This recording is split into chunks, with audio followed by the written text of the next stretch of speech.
की पोपटी संमेलनाने सुरू झालेलं कवी संमेलन जे थोडंसं उशिरा सुरू करायचं, 10 वाजता सुरू करायचं आणि ते पहाटेपर्यंत करायचं, वाह क्या बात म्हणजे है. त्याला खरी गंमत येईल. खऱ्या अर्थाने ते पोपटी कवी संमेलन होईल. पण पोपटी कवी संमेलन हा एक ट्रेंड आहे. हा कोकण मराठी साहित्य परिषदेने सेट केलेला आहे आणि याची दखल मला वाटतं की कधीतरी अखिल भारतीय साहित्य संमेलन घेईल आणि कधीतरी एकदा अखिल भारतीय साहित्य संमेलनामध्ये सुद्धा पोपटी संमेलन होईल. कारण रात्रीचा वेळ काय करायचं कवीने हा मोठा प्रश्न असतो संमेलनामध्ये.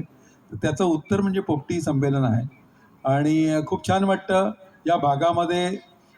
या भागाचा जो सगळा सुगंध आहे, परिमल आहे, तो सगळा या कार्यक्रमामुळे आपल्याला कळतो आणि म्हणून थोडासा उशीर होतो किंवा जरा गैरसोय झाली थोडंसं गावाबाहेर असलं तरी या कवी संमेलनामध्ये यावंसं वाटतं आणि त्याचा एक आनंद मी घेतो.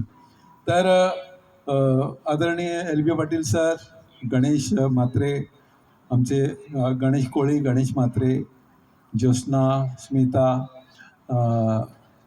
सरपंच भिंगारकर, नंतर आमचे अनिल भोईर, ही सगळी मंडळी यांच्या प्रेमापुढे हे सगळं आहे. आणि आता अनेक लोक मला अशी दिसतात की जी ओळखीची आहेत, सतत कवी संमेलनामध्ये भेटल्यामुळे होतात ती ओळखीची आहेत.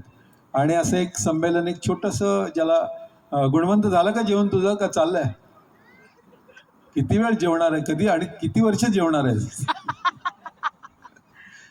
तर मला एक इच्छा अशी आहे की जरा थोडंसं पुढे येऊन बसा, मी माझं काव्यगायन नंतर सुरू करतो. पण बाकीच्याने इतक्या लांब बसून